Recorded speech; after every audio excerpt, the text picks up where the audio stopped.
चिल्लाइल बनी की ना, कह के एसी फ्रिज वाले आइल बनी की ना, दीदिया के कसम साच बोला सरवा, दीदिया के कसम साच बोला सरवा।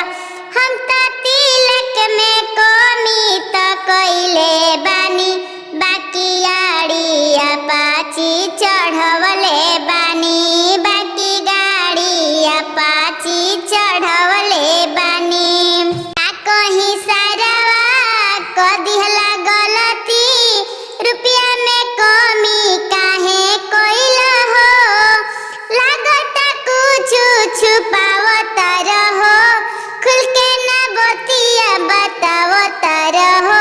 तिलक में तो कमी तो कइले बाड़, बाकी आंगन में एसी चढ़वले बाड़, बाकी आंगन में अंगूठी चढ़वले बाड़, बाकी एक बेरी गंगा नहइले बानी, बाकी एक बेरी गंगा